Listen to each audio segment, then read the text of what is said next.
everyone. You already know my name, so I'm not going to say it, but okay. So today I'm going to talk to you about the Napoleonic Code. But before I start, I'd like to talk to you about, I'd like to ask you a question. Don't you all ask why short people usually have big egos? Well, today I'm going to first start talking about one short person in history. His name is Napoleon Bonaparte.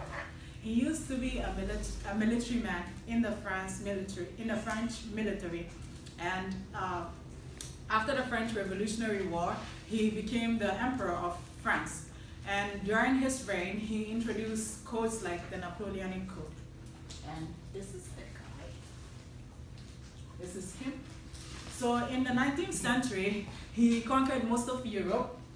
So then France was huge before the Second or the First World? The First World War. And so,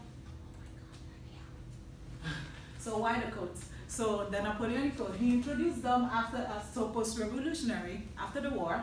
Then he introduced the war during his reign to address property rights, colonial affairs, and family and individual rights. Today, though, we're going to focus on the family and individual rights part. So we're going to talk mainly about authority, men's rights, women's rights, religion, and inheritance. So with authority, with the code, he made men in France superior to the women. So then the man is seen as the head of the family, which happens in most of our homes, but with the Napoleonic Code, what the man says go. The woman has no rights, and when it comes to property, the woman cannot own her own property without the man's name. So if she's going to buy land, she has to buy it under her husband's name. She cannot have anything in her name. And with religion, men had they had the right to birthright, like religion through birth. So if their parents were maybe Catholic and they were born Catholic, they can go to the Catholic religion. But if a woman marries the man, she has to go with her husband's religion in a way. And with inheritance, if you were born to your father like out of wedlock, then you could not inherit any of his properties, so you basically had to fend for yourself. So those codes worked during that time, but today I don't think they would. Reasons why I don't think they would. So I'll just list these 3 points: movements, freedom, and rule of law. So in today's society, we have rule of law, the Constitution.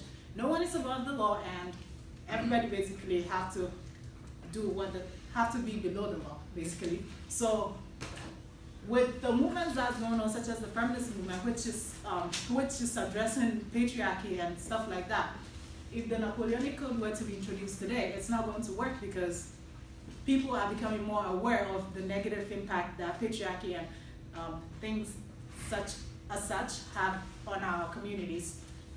And with freedom, everyone is free to say what they want. Everyone is free to own as much property as they want, which also goes into the Constitution. So basically, it's not going to work regardless if it was introduced today. I would say that although it worked then, so those people then, if they were to have the knowledge that we had today, then they might not submit to the law. But since it worked then, let it work. But today, I don't think it's going to work. Thank you.